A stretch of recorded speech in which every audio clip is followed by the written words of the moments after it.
తాకట్లో ఉన్న మీ బంగారం ఈ రోజు ఎంత ధర చేస్తుందో కొమ్మూరి గోల్డ్ వాళ్ళకి కాల్ చేస్తే ఫ్రీ గోల్డ్ కాస్ట్ చెక్ చేసి చెప్తారు. నమస్కారం, సుమన్ టీవీకి స్వాగతం. నేను గీతాంజలి. ఆగస్టు మాస ఫలితాలు తెలుసుకుందామండి. సాధారణంగా మనకి తెలుసు రాశి ఫలాలు సంవత్సరానికి ఒకసారి తెలుసుకుంటాం, కానీ ప్రతి మాసం అనేది మనకి ఒక ముందు జాగ్రత్త చర్యగా అందులో భాగంగానే ఈ వీడియోస్ అన్ని చేయటం కూడాను మనకి చాలా చక్కగా వివరిస్తూ ఉంటారు.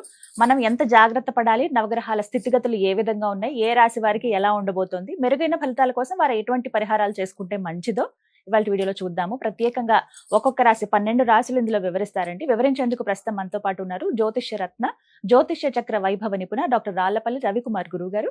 వారితో మాట్లాడదాం. గురుగారు నమస్కారం అండి. నమస్కారం అమ్మా. గురుగారు, ద్వాదశ రాశుల జాతక ఫలితాలు ఈ ఆగస్టు మాసానికి సంబంధించి ముందుగా గ్రహస్థితి ఎలా ఉందో తెలియచేస్తారా? తప్పకుండా అమ్మా. శరదిందు సమాకారే పరబ్రహ్మ స్వరూపిణి వాసరాపీఠ నిలయ సరస్వతి నమస్తుతే. సుమన్ టీవీ ప్రేక్షకులు నమస్కారం. ద్వాదశ రాశుల్లో నవగ్రహాలు ఈ ఆగస్టు మాసంలో ఎక్కడున్నాయి ఇప్పుడు తెలుసుకుందాం. ముందుగా వచ్చేసి ఆగస్టు 15 దాకా మనకు కర్కాటక రాశిలో ఉంటుందండి సూర్యుడు. ఆగస్టు 15 నుంచి సెప్టెంబర్ 15 దాకా మటుకు మనకి సింహరాశిలో స్వస్థానంలో ఉంటారు. అలాగే కుజుడు వచ్చేసి మనకి మిథున రాశిలో ఉంటారు. అలాగే రాహు వచ్చి మనకి కుంభరాశిలో ఉంటారు. శని మనకి మీన రాశిలో ఉంటారు. బుధుడు వచ్చేసి కర్కాటక రాశిలో ఉంటాడు. కేతు వచ్చేసి మనకి సింహరాశిలో ఉంటారు. శుక్రుడు మటుకు ఈ ఆగస్టు నెల అంతా కూడా నీచ స్థానంలో ఉంటారు అన్నమాట.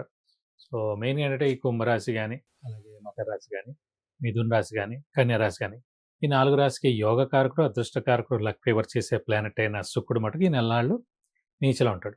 సో ఈ 4 రాశుల వాళ్ళకి మామూలుగా ఏంటంటే డబ్బు ఖర్చు ఎక్కువ కావడం, హెల్త్ ప్రాబ్లమ్స్ చిన్న రావడం, చిన్న మాటలు పడటం ఇలాంటివన్నీ జరుగుతాయి అన్నమాట. ఇవ్వండి మెయిన్గా ఈ ద్వాదశ రాశుల్లో నవగ్రహాలు ఈ ఆగస్టు నెలలో ఈ స్థానాల్లో ఉంటాయి. గురుగారు, గ్రహస్థితి ఏ విధంగా ఉందో తెలియచేశారు. మరి కన్యా రాశి వారి జాతక ఫలితం ఏ విధంగా ఉందండి ఆగస్టు మాసం? తప్పకుండా అమ్మా. కన్యారాశి అనగానే మనకి ఉత్తర 2, 3, 4 పాదాలు, హస్త 1, 2, 3, 4 పాదాలు, చిత్త 1, 2 పాదాలు, ఈ నక్షత్రాల సమాంత మనకి కన్యారాశిలోకి వస్తుంది. సో ఈ కన్యారాశి వారు చాలా తెలివైన వారు ఆల్రెడీ. అంటే ఇదివరకు కూడా మనం చెప్పుకున్నాం, రాశ్యాధిపతి మనకు బుధుడేయుడు. సో ప్రతిసారి ఏంటంటే ప్రతి గ్రహానికి ఉచ్చ స్థానం అనేది వాళ్ళ స్వస్థానం అవ్వదు, వేరే చోట ఉంటుంది అన్నమాట. ఉదాహరణకి మనకి కుజుడు ఉన్నాడు అనుకోండి, మకరంలో ఉచ్చలో ఉంటాడు. శని ఉన్నాడు అనుకోండి, తులలో ఉచ్చలో ఉంటాడు. అలా గురువు ఉన్నాడు అనుకోండి, కర్కాటక రాశిలో ఉచ్చలో ఉంటాడు. శుక్రుడేమో మనకి మీన రాశిలో ఉంటాడు. రవి మేషంలో, చంద్రుడు వృషభంలో. సో అలా కానీ ఒక బుధుడు మటుకంటే తన స్వస్థానమైన కన్యలోనే ఉచ్చలో ఉంటాడు. అందుకే కన్యా రాశి వారు ఆల్రెడీ బుధుడు అంటేనే మన క్రియేటివిటీ, ఇంటెలిజెన్స్, లాజిక్, తెలివితేటలు, జ్ఞాపశక్తి, కమ్యూనికేషన్ స్కిల్స్, రైటింగ్ స్కిల్స్, ముఖ్యంగా ఈ రోజుల్లో ఉండాల్సిన లౌక్యం అది 100% వాళ్ళకు ఉంటుంది అన్నమాట. సో రాశి వారికి ఆల్రెడీ వాళ్ళకి జీన్స్లోనే, డిఎన్ఏలోనే ఉన్నట్టుగా ఉంటుంది అన్నమాట. ప్లస్ బుధుడు ఏంటంటే మెయిన్గా గ్రీన్ కలర్ అన్నమాట. సో గ్రీన్ కలర్ అంటే మనకి మొత్తం నేచర్ అంతా గ్రీన్ కలర్ ఉంటుంది అన్నమాట. సో ఆ నేచర్లో వాళ్ళు మమేకం అయిపోగలరు అన్నమాట. సో అన్ని తెలివితేటలు, జ్ఞాపశక్తి అవన్నీ ఉంటాయి. సో ఈ రాశి వారిది ఏంటంటే మెయిన్గా మనకి హస్త నక్షత్రం వస్తుంది. అందులో ఈ హస్త నక్షత్రం అంటే వినాయకుడి నక్షత్రం అండి. సో మీకు తెలుసు అందుకే బుద్ధికి మెయిన్గా వినాయకుడు ఎలా పూజిస్తాం, అలాగే కన్యారాశి అధిపతే బుధుడు అయిపోవడం. సో ఆ కనెక్షన్ మీరు చెక్ చేసుకోవచ్చు అన్నమాట. సో బుధుడు మెయిన్గా అంటే ఇవి అన్నిటికీ అధిపతి అయ్యాడు అనమాట. సో ఈ రాశి వారికి మెయిన్గా అంటే లాభస్థానంలో గురువు ఉండడం చేత విపరీతమైన లాభాన్ని చేకూరుస్తాడు. దైవబలం, దైవానుగ్రహం పరిపూర్ణంగా ఉంది ఈ రాశి వారికి. మెయిన్గా రాహుకేతులు కూడా ఏంటంటే మనకి 6వ స్థానం, 12వ స్థానంలో చాలా బాగున్నారు. శని సప్తమంలో ఉండే మిశ్రమ ఫలితాలు ఇస్తాడు. కానీ గురువు ఉచ్చస్థితి మూలానే మనకి మెయిన్గా శ్రమకాలం ధనం వ్యర్థం కాకుండా ఉండడం, అవసరానికి డబ్బులు సమకూరడం, రావాల్సిన బాకీలు వసూలు అవడం, ష్యూరిటీస్ కలిసి వస్తాయి, స్పెక్యులేషన్స్ కలిసి వస్తాయి, మధ్యవర్తిత్వం వహించవచ్చును. అలాగే విందు వినోదాల్లో పాల్గొనవచ్చు, ఇంట్లో శుభకార్యాలు జరిగేందుకు అవకాశాలు ఉన్నాయి. అలాగే ఆరోగ్య, ఆయుష్ కూడా బాగుంటుంది. మెయిన్గా సప్తమ స్థానం అనేది భర్త లేదా భార్య, అలాగే వివాహ స్థానం, అలాగే మెయిన్గా ఏంటంటే ఈ వ్యాపారం చేసే వాళ్ళకి పార్ట్నర్ స్థానం అన్నమాట. సో సప్తమ స్థానంలో శని ఉన్నందుకు ఏంటంటే మెయిన్గా భార్య భర్తల మధ్యన చిన్న ప్రాబ్లమ్స్ రావడం, ఇవేంటే మరీ చిన్నవి ఉంటాయి, మరీ పెద్దవే ఉండవు. అలాగే ఈ పార్ట్నర్షిప్లో కూడా బ్రేక్ రావడం కానీ, అయితే వాళ్ళిద్దరి మధ్యన మనస్పర్ధలు రావడం కానీ ఇవన్నీ జరిగేందుకు అవకాశాలు అనమాట. సో కొంచెం మనం మౌనంగా ఉండడం ఉత్తమం. ఎందుకంటే ఒక్కసారి ఈ సప్తమంలో శని వచ్చాడు, మళ్ళీ 30 ఏళ్ళ దాకా రాదు. నెక్స్ట్ ఏడాది మారుస్తాడు, వెళ్ళిపోతాడు. సాధారణంగా జాతకంలోనే సప్తమంలో శని ఉందనుకోండి, డైవర్స్ అవ్వడం, లేదంటే సెకండ్ మ్యారేజ్ అవ్వడం ఇలాంటివన్నీ జరుగుతాయి అన్నమాట. సో ఇది అనుకోకుండా గోచారంలోనే ఇక్కడ ఉన్నాడు కాబట్టి మనం జాగ్రత్తగా ఉండాలి. సో అనవసరమైన అపనిందలు పడడం ఇవన్నీ జరుగుతుంటాయి మనం. సో మనం కూల్గా, కామ్గా ఉంటే సరిపోతుంది. నెక్స్ట్ మార్చ్తో వెళ్ళిపోతారు కాబట్టి మనకి మెయిన్గా మిగతావన్నీ బాగున్నాయండి.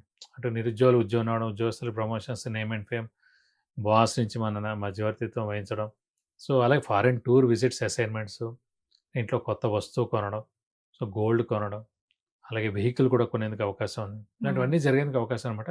సో దైవబలం, దైవానుగ్రహం పరిపూర్ణంగా ఉండడం చేత అత్యద్భుతంగా ఉంటుంది. అలాగే ఈ కన్యా రాశి కూడా యోగకారకుడు, అదృష్టకారకుడు, లక్ ఫేవర్ చేసే గ్రహమైన శుక్రుడు మటుకు ప్రస్తుతం ఈ ఆగస్టు మాసం అంతా కొంచెం నీచలో ఉన్నాడండి. సో కొంచెం ఈ నెలలు కూడా మనకి చిన్న చిన్న అనారోగ్యం చేయడం, అలాగే డబ్బు ఖర్చు అవడం, అలాగే మాట పడేందుకు అవకాశం ఉందన్నమాట. అలాగే వెహికల్ కూడా ఎక్కువగా ఖర్చు, మెయింటెనెన్స్ కూడా ఖర్చు కూడా ఎక్కువ ఉంటుంది. సో మనం జాగ్రత్తగా ఉంటే సరిపోతుంది. మరి వివాహం విషయంలో వీరికి ఏమన్నా కాస్త యోగం ఉందా అండి? వివాహాన్ని మెయిన్గా అంటే గురుబలం పరిపూర్ణంగా ఉండాలి. సో మనకి మెయిన్గా లాభంలో ఉండి ఉచ్చ స్థానంలో ఉన్నాడు కాబట్టి ఖచ్చితంగా ఆ వివాహితులు ఎవరైతే ఉన్నారో వాళ్ళు ఖచ్చితంగా వివాహానికి అవకాశాలు 100% ఉన్నాయి. సంతానం విషయంలో సంతానం ఎదురు విషయం చూసేవారు. కూడా సంతాన కారకుడు మనకి గురువే అవుతాడు కాబట్టి అలాంటి సంతాన కారకుడు గురువు లాభస్థానంలో ఉచ్చలో ఉన్నాడు కాబట్టి ఖచ్చితంగా సంతానం లేని వారికి సంతానం కలిగేందుకు అవకాశాలు 100% ఉన్నాయి. మరి మెరుగైన ఫలితాల కోసం పరిహారాలు తెలియచేయండి. మెయిన్గా మనకి ఇప్పుడు శుక్రుడే యోగకారకుడు, అదృష్టకారకుడు, లక్ ఫేవర్ చేసే గ్రహమైన శుక్రుడు నీచలో ఉన్నాడు కాబట్టి ఈ నెల్లాళ్ళు నీచలో ఉంటాడు కాబట్టి అమ్మవారిని ఎక్కువగా ఆరాధిస్తే మంచిది. ప్రతిరోజు అమ్మవారి అష్టోత్తరం చదువుకుంటే మంచిది. అలాగే ప్రతి శుక్రవారం అమ్మవారి టెంపుల్కి వెళ్ళి 41 ప్రదక్షిణాలు చేయడం, వీలైతే కనుక అమ్మవారికి అభిషేకంగా నచ్చనగానే మన పేరు, నక్షత్ర, గోత్రనామంతో చేస్తే కనుక మీకు అన్ని విధాలా మంచి చేకూరుతుంది. చక్కగా తెలియజేశారు. ధన్యవాదాలు గురుగారు. నమస్కారం. విన్నారు కదా, ప్రతి మాసంలో ఇలా జాతక ఫలితాలు తెలియజేస్తున్నారండి. అలాగే నేరుగా గురువు గారిని కలవాలని చాలా మంది కోరుకుంటారు. అందులో భాగంగా చాలా ప్రశ్నలు నిత్య జీవితంలో మనకెదురయ్యే ఉంటాయి.